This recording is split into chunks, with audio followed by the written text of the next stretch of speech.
Hi everybody and welcome to the Office Freedom Podcast, Flex with me, Richard Smith. In today's episode, we are talking about a market update for the flex industry in recent times, and I have the pleasure of having Demi Smith and Georgina Cohen with me in the studio today to talk about all things flex. Thanks for having us, Rich. Yeah, thank you. Okay, so Georgina and Demi, would you like to introduce yourselves? Yeah, hi, I'm Demi Smith. I am a senior sales consultant at Office Freedom. I'm Georgina Cohen. I'm the marketing executive at Office Freedom.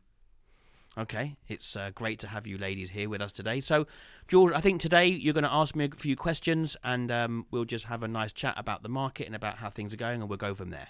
You were the world's first property agent to set up a flex-based brokerage back in 1993. Next year's your 30th anniversary. Happy anniversary, by the way. Thank you very much. I'm looking forward to having a big party, and if this goes well, Georgina and Demi, you will both be invited. Win. Thank you. You are known as the flex pioneer. Is this something that you're taking on reluctantly, or are you proud to take on this title? The Flex Pioneer is a title that I have kind of taken on recently. People have used it as a nickname for me in the office and out and about, mainly because in '93 I was the first broker to establish a flexible office space agency.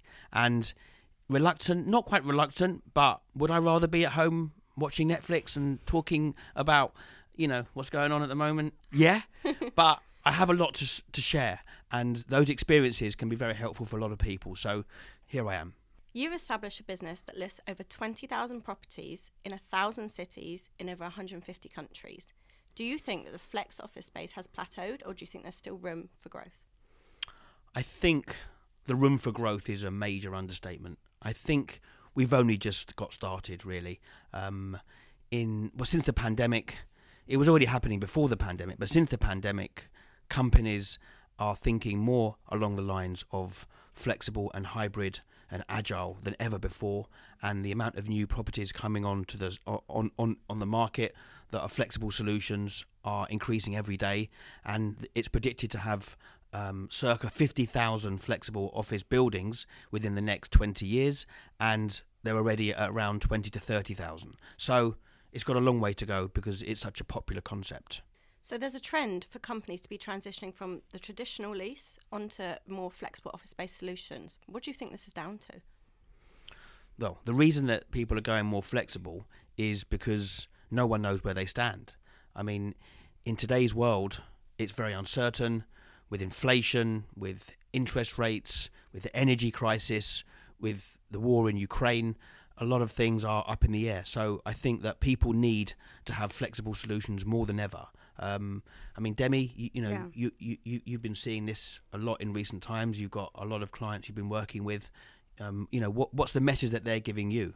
I think definitely pre-COVID, you would say it could even be 60-40% people in lease versus people in service. Since that point, due to, levels of uncertainty and the need for flexibility in today's world, it's just become a no-brainer for a lot of big companies who started out with, a massive office, maybe 2,000, 3,000, 4,000 square foot.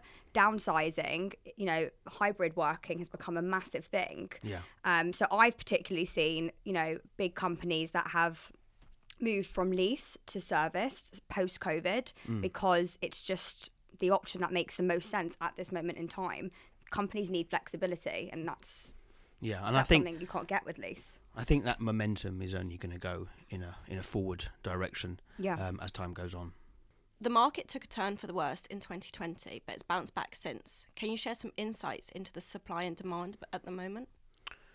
Well, the supply and demand is a very interesting question because the demand for flex is massive. I mean, we often have more than one company going for the same office. So demand is definitely there, and supply is limited. I can give you an example of this because in recent times, Office Freedom were looking for an office, and historically we have been in the West End. We've always been in Marylebone or Mayfair, although we cover the whole of the UK and the world, and actually we can do what we do from anywhere. I've always been in central London, in the West End, but what we wanted I couldn't find in the West End because the size and the type of property, it just wasn't around. And so we moved into the City of London. We're in Farringdon Street at the moment, which is basically Fleet Street, Ludgate Hill area, very close to St Paul's and Blackfriars and Farringdon. And it is a great location. So it basically the reason I did that was because I couldn't find what I was looking for in the West End because the supply was not there. And it's such a popular concept that you literally can't just pick and choose anything you want. It's more like depending on what's available and in what location. So to answer the question, supply is limited and demand is very high for flex, and it's going in that direction. In today's market, how would you compare the life of a flex broker versus a flex provider? I will give an answer to that, but I think I'm actually going to give the floor to Demi on that as well, because Demi is a flex broker, but she also spends a lot of time with the flex providers. So how would you compare the life of a flex broker and a flex provider? I think for a broker like ourselves, we have so many options to choose from. You know, when clients come to us looking for an office, we're not restricted to just, you know, the product that my company is selling. I have the option to pitch the tens of thousands of properties that we list on our platform. So really, but actually touching on what you've just said, availability being so scarce at the moment, particularly in certain sizes, you know, with that happening at the moment and demand being so high, supply being so low, it's good to have all of the options in front of us that we can actually find our clients an office. Whereas as a flex provider, you are more restricted, as I said before, to the product that you are selling in itself. And if you don't have the sizes in the area that the client is looking in, well, then that's it. They can't really do anything with that, and they'll have to either recommend another area, which the client might not want to do, or recommend them to us. Well, that's what we hope. Yeah. So yeah, I'd say we have a lot more, choice out there and more opportunity to help the client actually find exactly what they're looking for. Yeah. But as you said, you know, on the question before with Georgina, it makes it harder for a flex provider to do so when availability is going quite quickly. Yeah. I mean, I've always, in a way, kind of thought, well, if I was on that side of the fence, which I never have been as a flex provider, having one product to sell, yes, you can put your heart and soul into it, and you can really like live and breathe that product. Yeah. But the thought for us to have every single provider at our disposal, and to be able to talk to clients about, you know, completely different type options. I mean, I know this because we have recently recruited quite a few of our team members have come from the provider side, and they've said that it's such a breath of fresh air, you know, when they're on this side of the fence because of all the options that we're able to talk to clients about. Yeah, 100%. I think you're more restricted on the provider side, but you're right. That is probably a massive pro. I think that you live and breathe the one product that for the company that you work for. So that is a huge plus. But I just think, and maybe I'm just biased because I am a broker and I can't really imagine it any other way, is that I'd rather have all the providers at my disposal, and it gives me more chance at the end of the day of finding the office for my client. I mean, if I'm honest, would I rather be a broker or a provider at the moment? I would probably rather be a provider. I mean, probably. I mean, they have got, there's so many brokers out there now. But there's so much competition with providers. We're just, we're more listening to the competition in brokerages. Think about how many providers there are who are offering the same flex service. It does work both ways. That's a very good point, Demi, actually. Thank you, Richard. I haven't thought about that as much as I should have done. Being on the other side of the fence was also they feel the competition. But also being a provider, once you list a property, you basically, once you have a new property come onto the market, you can then list that with like 50, 100 brokers, and all those brokers have got a wide reach. You know, the online market, the offline market, the traditional market, the e-commerce market. There's all different types of markets that the brokers can reach. So actually, that means that the providers themselves don't have to spend so much of their own marketing dollars to actually generate leads, because they've got, so much coming in from all the brokers, and that is proving itself because so many of the properties are full. Yeah, it's a nice problem for the providers to have if they're full up. They're not all in that boat, but a lot of them are. Yeah, I mean, the occupancy levels across particularly central London is just like in the 80s to 90%. So yeah, you're 100%. You're right on that. I mean, it's amazing for the providers to have, you know, absolute maximised potential by giving it out to loads of brokers, and you know, they'll be able to definitely fill up their building. But once they get to a point where maybe the client isn't interested for whatever reason, that's that for them. Whereas for us, that's fine. All right, we'll find you somewhere else. That's not an issue. We have no exclusive contract to any particular provider, so we can find you any other option. Yeah. No, it's a very interesting topic, one for which we could go talk about probably for many hours. But for sure, let's move on. George, what's next? Next question I've got for you. So following on from your conversation with Susan Dixon, Susan commented that most people don't know about Office Freedom's model and the service that you provide going the extra mile. Why do you think this is? Well, it's an interesting point. I had lunch with Susan only a couple of weeks ago, and she made the point to me that the brokerage model, people kind of assume that you go out there and you find property for the client, and that's pretty much it. But actually, we changed our model significantly, and what she's alluding to is the fact that no longer are we a matching service putting providers in touch with end users. We now basically act as a single point of contact for the client. So that means the client doesn't get inundated with calls and emails from all the different providers, which can be a very noisy experience. I mean, individually the providers are great, but collectively it can be very noisy.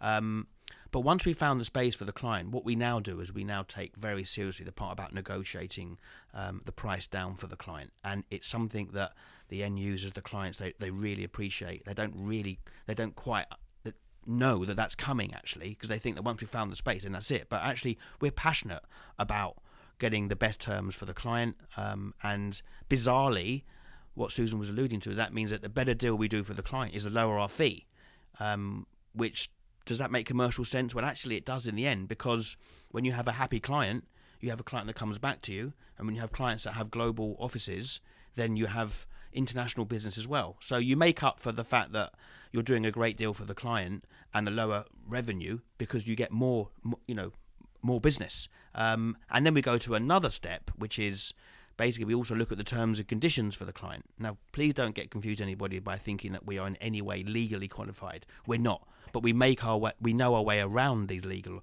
agreements, and we flag clauses that we should try to either edit or remove, and we flag those to the lawyers of the client. So it gives them a head start to crack on, and at the end of that process, they don't get an invoice for our services. The client doesn't get an invoice because we're paid by the provider. So it's a win-win for the client, it's a win-win for us, and it's a win-win for the provider, because the provider are getting the business. Remember, most clients have only heard of one or two big providers. Okay, WeWork and Regus IWG, both excellent companies, and they've got the biggest name, but they're two of maybe 1,000 providers out there.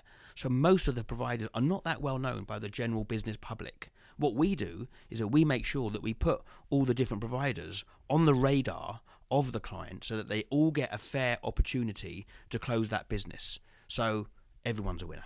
So is it true that there's a size limit that Flex can accommodate? Because that is why people used to go for lease, because Flex couldn't take up to that square footage. Yeah. Is this true? Yeah, that's a good point. That's a good question. I mean, Demi, you've had a bit of experience of that recently when you have clients looking at leases, or Flex. What do you think in terms of the size, or is there any limitation in the Flex market? I don't think there's any limitation in the Flex market. I mean, I've got a client that is looking for 2,000 to 3,000 square foot who would have usually gone for lease, and they're starting to realise that serviced, or managed options can accommodate that, and they don't have to deal with all the bills on top, worry about who they're paying to, worry about how they're fitting out the space, all the things that come alongside with a lease. They're realising that I can get this space in a serviced or managed option, and I don't have to worry about all the bills on top. It's one all-inclusive cost, and my fit out is done. So to answer that question, I'd say definitely, I think service can accommodate pretty much anything. That's the whole point of the industry. It's flexible. Yeah.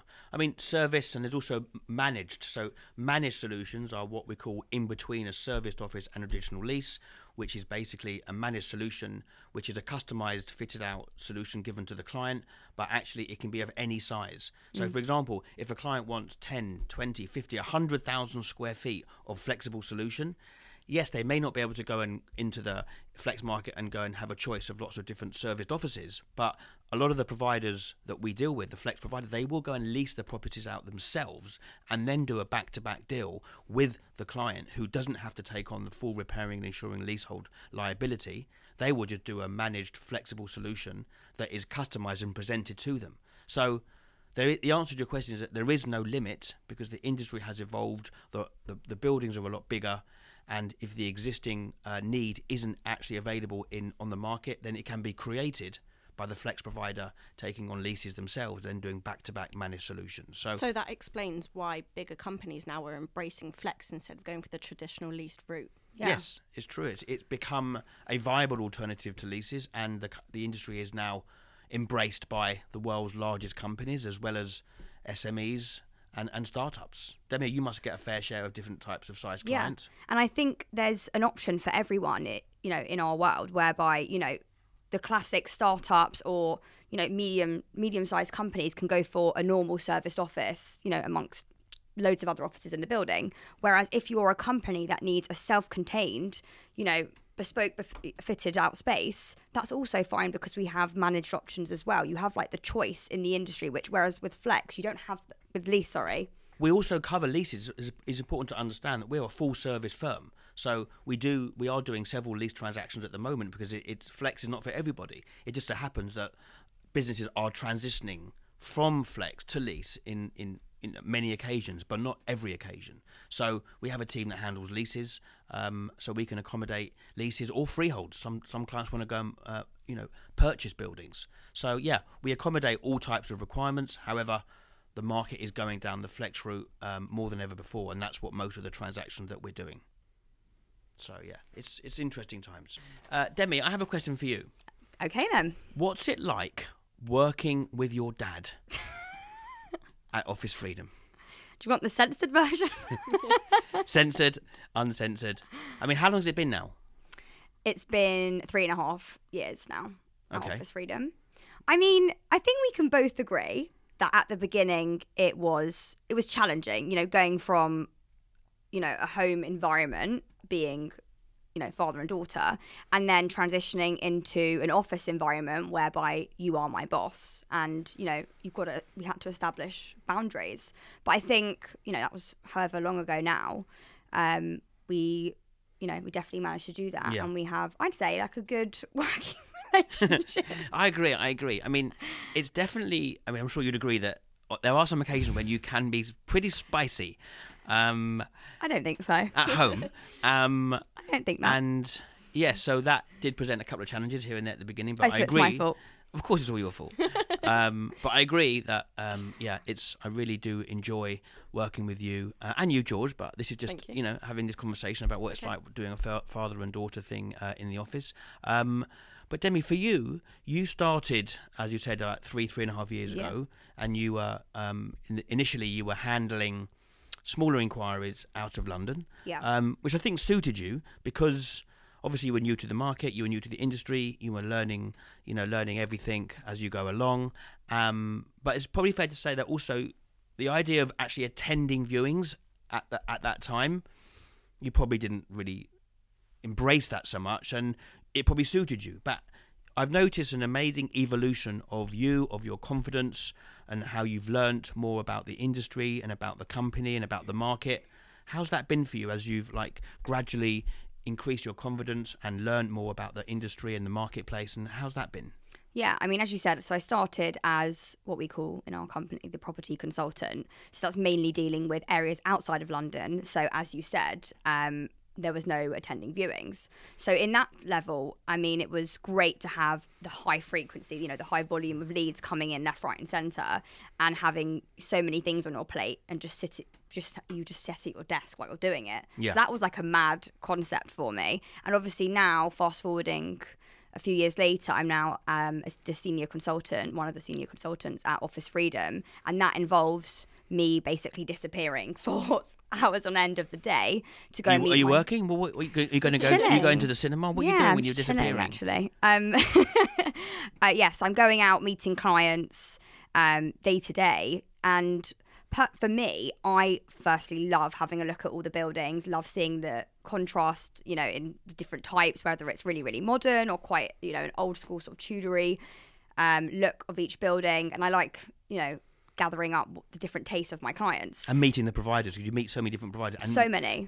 Building relationships with the providers is also such an important part of our business. Yeah, it's huge. I was actually just getting to that point. And the second part of, you know, going out and meeting people is, firstly, as you said, the provider side is huge. You know, we work not just with our clients day to day, we're working with the providers. We're establishing, you know, solid relationships with them, and it helps us to negotiate the client's deals at the end of the day. To have good relationships with, you know, the providers that we're meeting allows us to get us the best deals for our clients. And that's, you know, that's that side of it. But it's also great, you know, getting friendly and getting close with people in our industry. It's what it's all about. It's a very sociable industry, you know? Yeah, it is a sociable industry. Lots of launches. Lots of events. Lots of events, yeah. George, you go to some of those events, don't you? I mean, it's a good opportunity for you to get out and about and also see some of the buildings and meet some of the providers. Yeah, as a marketing executive, I do spend most of my time behind my desk, so going to these events is a good way to speak to the people in person that you speak to online and actually see the buildings that you're promoting, instead of just saying, like, this is a nice building, actually backing it yourself and believing, okay, I'm marketing a good building, I'm nice providers, like seeing the whole industry is really nice. Yeah. And that's also, funnily enough, Georgina, what I was just saying about being in the property consultant here. I'm speaking to people, you know, however many times a day, and I've never met them. They could be your best friend and you've never even met them. Literally could speak to them all day long, and and that's happened to me, and probably to you, so many times. And then you meet them like a year later. Yeah. And you're like, hi, wow, this is you. So that's, you know, a huge part of obviously your job as a marketing exec, but also as my job. I'm constantly meeting people the whole time. So to answer your question in terms of, you know, evolving from, you know, anyone in the company evolving from, you know, a property consultant to a senior sales consultant, I think the big plus is meeting new people and establishing those relationships with the clients, you know, which allows for repeat business, but also forming relationships with providers and actually seeing their product in real life makes such a difference. You know, as a property consultant, you don't see them in real life. You know, some of them are in Bristol, in Dubai, in Birmingham, wherever they are. So you don't see them. Whereas the ones in central London that I've now, you know, I've managed to see my fair few, it makes such a difference. I know and understand their product and I can help sell it. Yeah. Provider relationships are so important. I mean, you know, it's been, as we said before, nearly 30 years that I've been doing this now, and I have got some such great friends who are, you know, working on the provider side. So it makes for a very enjoyable process. Yeah, for sure. It's really nice actually when we have as well the provider events and we see them, you know, whoever they are, different providers the whole time. It just makes a difference in our relationships and in our day-to-day jobs, smoothness in our day-to-day jobs. Yeah. I think a question that needs to be addressed, because I think a lot of clients maybe don't understand this upon, you know, their initial inquiry, is the flexible market more economical than the lease market? Well, in the early days, the serviced office market had a reputation for being overly expensive, and a lot of the product was quite mundane, and it wasn't much of a wow office spaces that were available. Since the evolution of the whole flex industry, it's really gone to another level, and the quality of the properties and the amount of technology in the buildings, it really does mean that really any type of office space transaction can take place in flex. So when you think about that, and when you think about the fact that, you know, larger corporations are looking at larger spaces, to go into a ready-made space that has already been fitted out is a huge cost saving for a client. So the amount it will cost to do IT, telecoms, fit out, furniture, you know, that's big numbers, which you don't really have to do to the same degree in flex. The same goes for when the agreement ends. There's dilapidations or reinstatement you need to do when you take a traditional lease, which is a big number. Again, it's not really an applicable factor when you go down the flex route. And also the fact that one of our mantras is to negotiate the client's, you know, the best price. So therefore, whatever the list price is, they won't end up paying that. They will save money by getting a more competitive deal. And so there's lots of different areas that combine to mean that it's an economical solution, or more economical than actually people realise at the outset. I mean, there's things like staff retention, like paying recruitment fees to find staff. You don't have to do that so much in Flex, because one of the reasons Flex has become so popular is because the habitat of the buildings, like our building, for example, in the city, got 4 floors of breakout. You've got literally thousands of square feet in the office that you can utilise, that you're not directly paying for. That makes people happy and productive, so people don't leave so much, and you don't have to keep recruiting and taking your time and energy.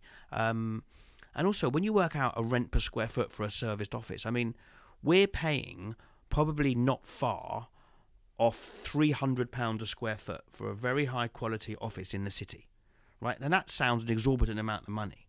But remember, that's only for for the space that we occupy versus the actual monthly rental that we're paying.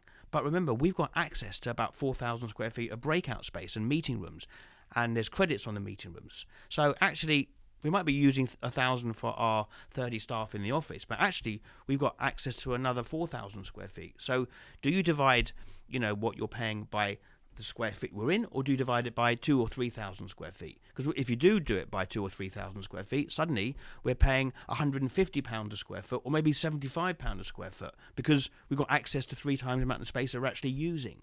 All of these things are very difficult to quantify, and everybody has got different views on them. But I think at the end of the day, the bottom line is that when you look at what we call the total occupancy cost, how much dollars and cents comes out of your account at the end of a given year, bearing in mind your leasehold versus Flex, I think there's often very little in it, or the Flex can be a more economical solution.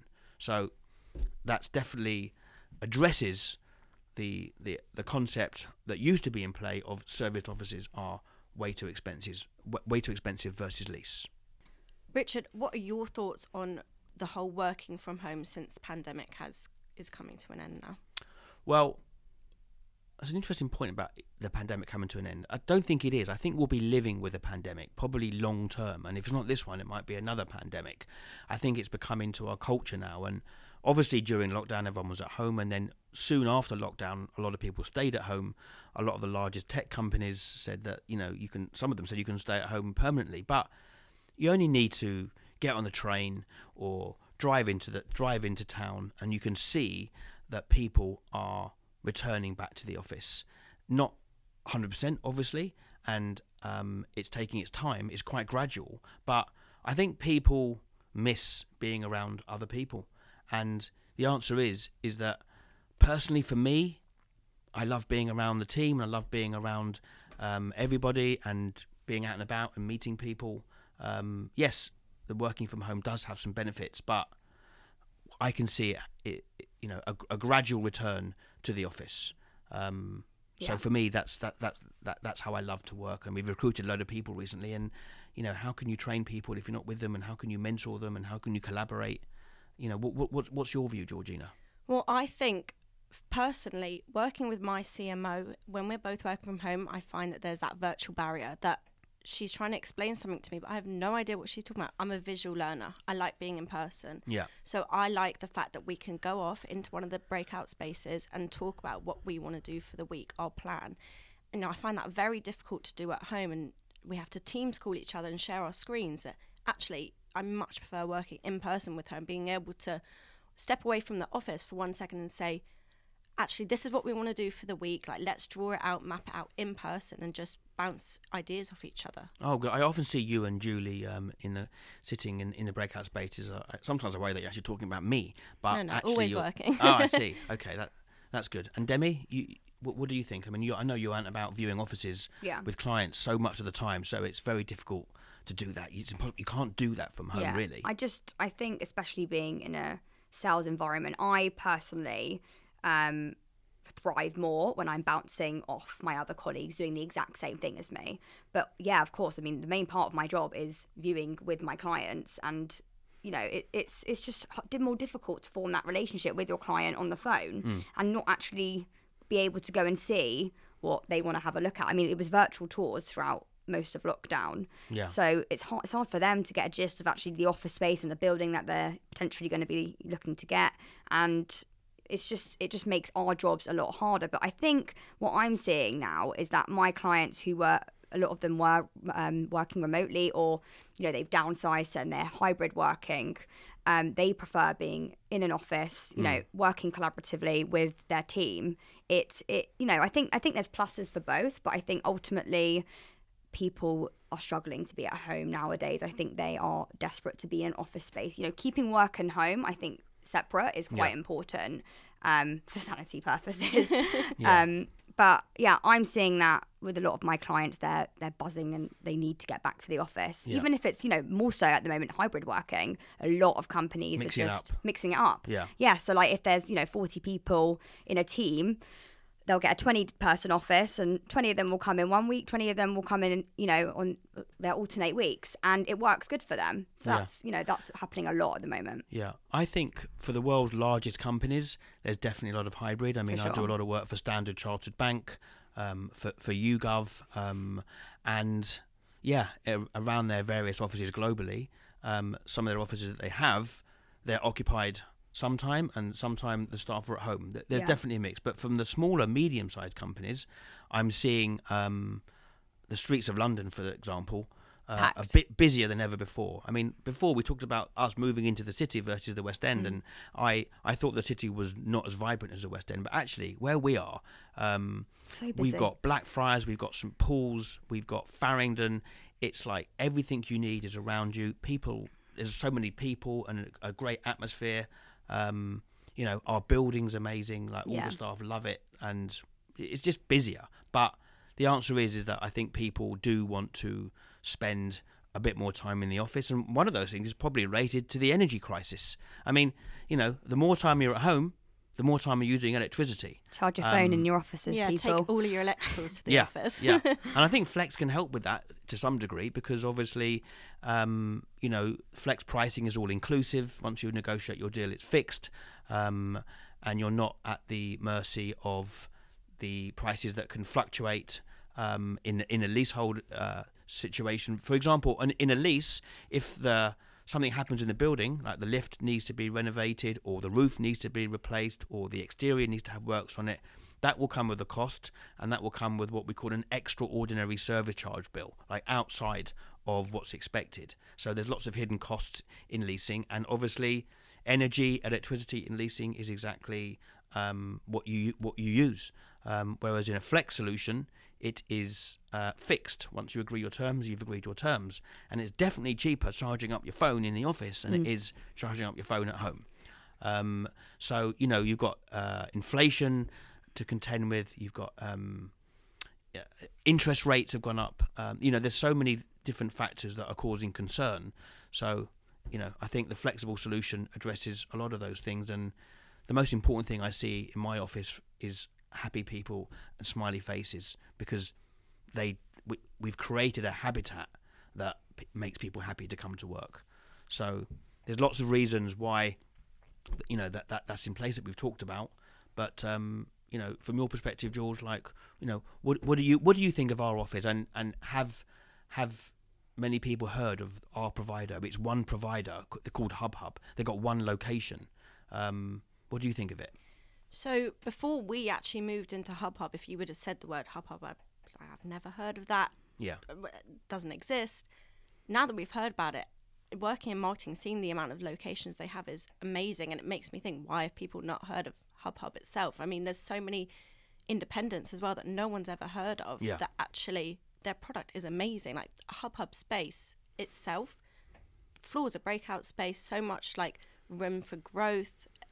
There's so much there. Yeah, that's an example of what I was saying before, that we want to put all the different providers on the radar of the client, so that they can have those providers can have their fair share, fair crack of the whip of winning that business. Because otherwise, some of these clients will never know that they even exist. Yeah. When people think about serviced, a lot of the time they just think, as you said, Regis, WeWork, but it's not Regis and WeWork won't fit every single client. That's our job, to provide them with the entire market, all the independent, smaller providers like Hubhub, who have one building, but in my opinion is a fantastic building that not a lot of people would have heard of. Yeah. So I mean, it's horses for courses. People need to make their decisions based on everything that's around and viewing all available type spaces. So for me personally, when I buy something, I want to know that before I actually sign on the dotted line or get my checkbook out, I've actually seen everything that is everything that's available, so that I can make an educated and informed decision. Yeah. I think that's what we're all about, as a business and as an industry. Okay, well, I think that brings this episode to an end. It was an absolute pleasure having you, Demi, and you, Georgina, in the studio with me. And I hope you all enjoyed the latest episode of the Office Freedom Podcast, Flex with me, Richard Smith.